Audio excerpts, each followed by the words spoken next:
Hey there, sixth grade flute players and oboe players, coming to you from my new music studio set up at my house.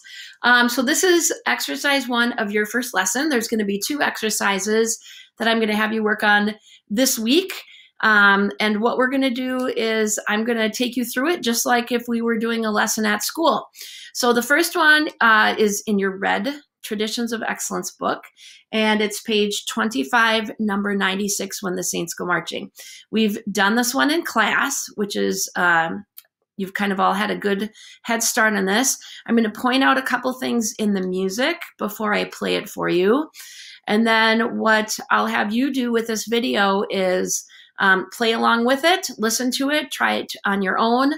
And then the day before your next lesson, you're going to record this exercise on Flipgrid and submit it so I can see how you're doing. So that would be April 7th would be the day that your recording is due. So let me show you the book, see if I can get it on here. All right, so here it is, When the Saints Go Marching. I'm going to point out a couple things to you. So first of all, you have 3 flats in your key signature: B flat, E flat, and A flat. It's got a first ending and a second ending right over here. And what you can see, what I've done is I've gone through and I've marked the A flats in the music so I don't forget them. And I'll show you A flat in just a minute. That's the 1, 2, 3 pinky note. The highest note in this piece, which is right here.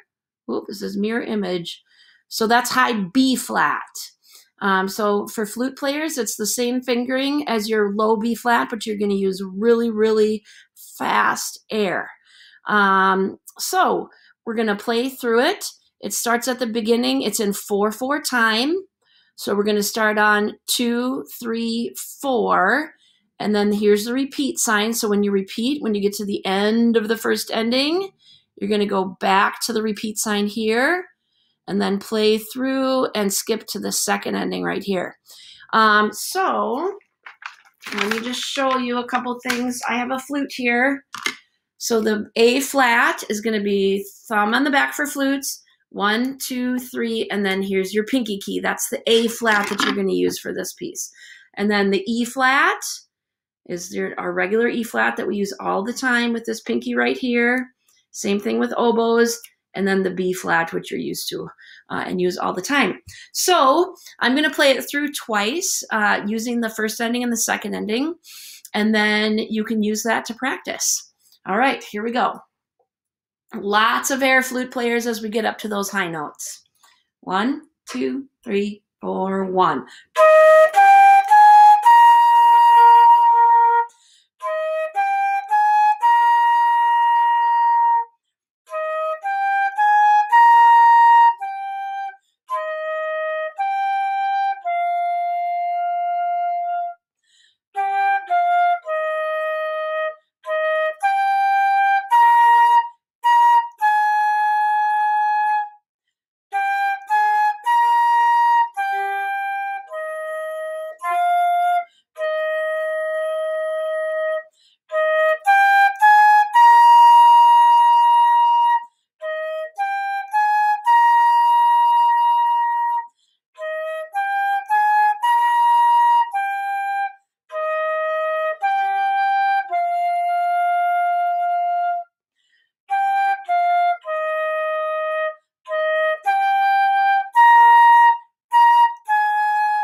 So that's what it's going to sound like. Feel free to mark your music up just like you would if we were at school. Label the notes if you have to, if that's helpful for you. Use the fingering chart in the front of your book if you're not sure which notes they are. And practice with me. Play along with the recording. Email me if you have any questions. We can always FaceTime or do a Google chat if you need help. And we'll check in on April 7th with how you're doing with this exercise. All right, happy practicing, everybody.